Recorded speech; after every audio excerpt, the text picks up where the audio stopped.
श्री दुर्गा सप्तशती दशम अध्याय शुंभ वध।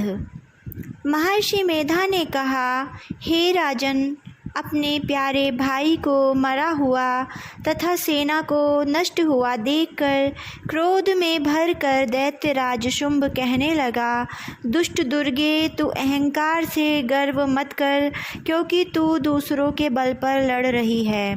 देवी ने कहा, हे दुष्ट, देख, मैं तो अकेली ही हूँ। इस संसार में मेरे सिवा दूसरा कौन है? यह सब मेरी ही शक्तियाँ हैं। देख, यह सब की सब मुझ में प्रविष्ट हो रही हैं।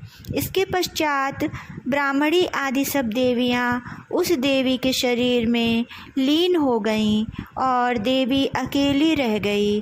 तब देवी ने कहा, मैं अपनी ऐश्वर्य शक्ति से अनेक रूपों में यहाँ उपस्थित हुई थी।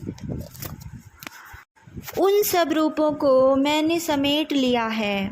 अब अकेली ही यहाँ खड़ी हूँ, तुम भी यहीं ठहरो। महर्षि मेधा ने कहा। तब देवताओं तथा राक्षसों के देखते देखते देवी तथा शुंभ में भयंकर युद्ध होने लगा। अंबिका देवी ने सैकड़ों अस्त्र शस्त्र छोड़े।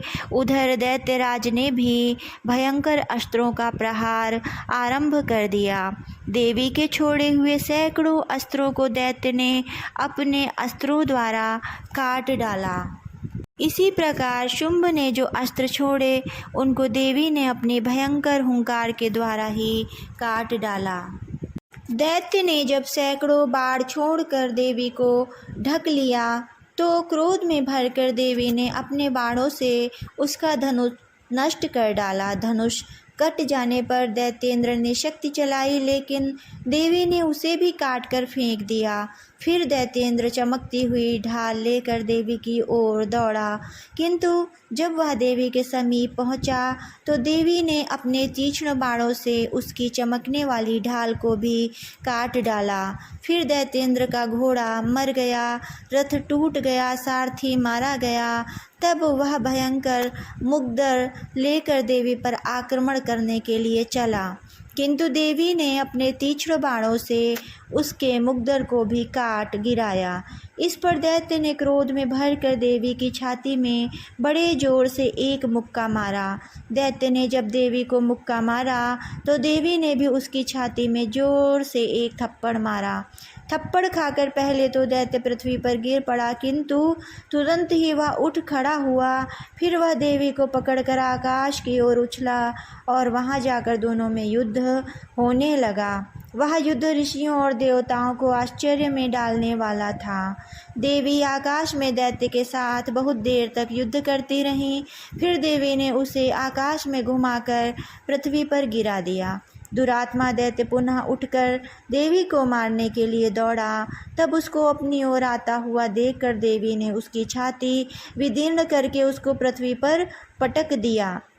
देवी के त्रिशूल से घायल होने पर उस दैत्य के प्राण पखेरु उड़ गए और उसके मरने पर समुद्र, द्वीप, पृथ्वी और पर्वत सब कांपने लगे। तदंतर उस दुरात्मा के मरने से संपूर्ण जगत प्रसन्न व स्वस्थ हो गया तथा आकाश निर्मल हो गया।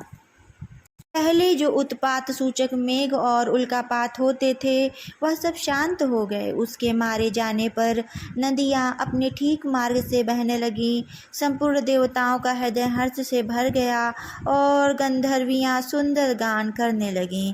गंधर्व बाजे बजाने लगे और अप्सराएं नाचने लगीं। पवित्र वायु बहने लगी, सूर्य की कांति स्वच्छ हो गई। यज्ञशालाओं की बुझी हुई अग्नि अपने आप प्रज्वलित हो उठी और चारों दिशाओं में शांति फैल गई। श्री मार्कंडेय पुराणे सावर्णिके मनवंतरे देवी महात्म्ये शुंभवधो नाम 10मो अध्यायः संपूर्णम्।